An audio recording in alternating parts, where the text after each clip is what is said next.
Hi, my name's Ariana Steiber, and this is my language and cultural contact for this first few weeks.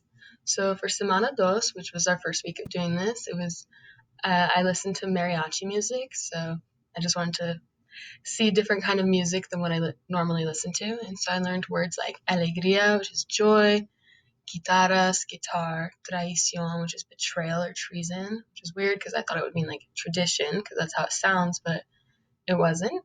And then mujer, which is woman, and violines, which is violins. And the thing I learned about this culture or the nuances I observed is just about mariachi culture in general. And so rather than just being like a genre of music like country or pop or rock, it's kind of focused on like the culture and it's like a sum of their cultural revolution. So it seemed that mariachi also includes like the way they dress and the way they perform. It's not just something you listen to, it's like something more you go and see. And so they have lots of mariachi bands performing at big events like baptisms, weddings, and stuff like that, where we don't normally have something like that. We would just have music playing that we like, or if we did have a band, it would just probably be some random pop band we found from town, unless we can afford to book our big artists. But there's not just like a bunch of bands. The next week, I listened to music by Shakira because I really like her, but I never listened to her Spanish music before. I just listened to her English stuff. And so I learned words like obscurece, which is darken, to darken in the infinitive, atención, which is intention, Dios, God, excusas, apologies, or I thought it would be excuses, but not in this context, and then duda, which is doubt. And I just learned more about Shakira and another Spanish culture, so Colombia. And she also has Latin and Arabic roots from her parents because they're from other countries. And so she expresses these in the way she performs as well, kind of like mariachi music.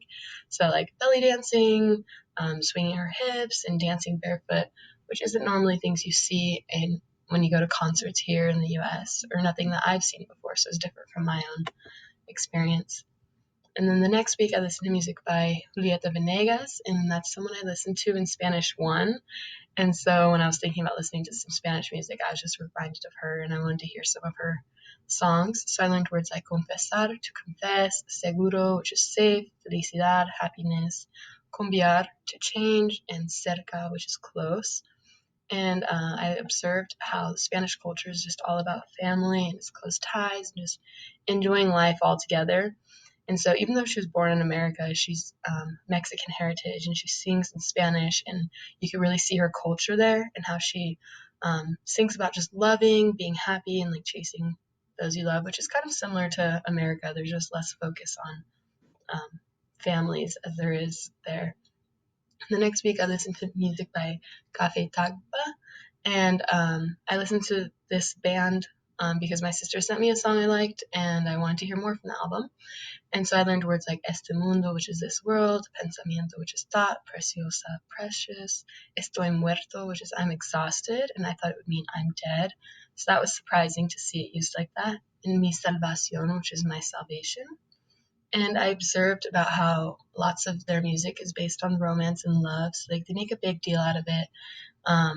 Like everything's life or death, or you're my whole world and my salvation, which is really similar to America. When you turn on the radio, most songs are talking about love and stuff. So that was a lot like our culture. And then the last week I listened to music by Rosalia, and I learned words like cristalino, which is crystalline, caer, to fall, malamente, which is badly, or it can also mean hardly, just not in this song. Aunque, which is even though, and suelo, which is ground or floor. And this was an interesting nuance to observe, and it was like talking about the letters C and Z. I noticed that when she was singing, like instead of saying corazón, it's corazón with a TH sound. And so like they have a lisp on those letters, and that was very different from both English and just the Spanish that we're speaking now. So that's all. Gracias por su tiempo and for watching my video.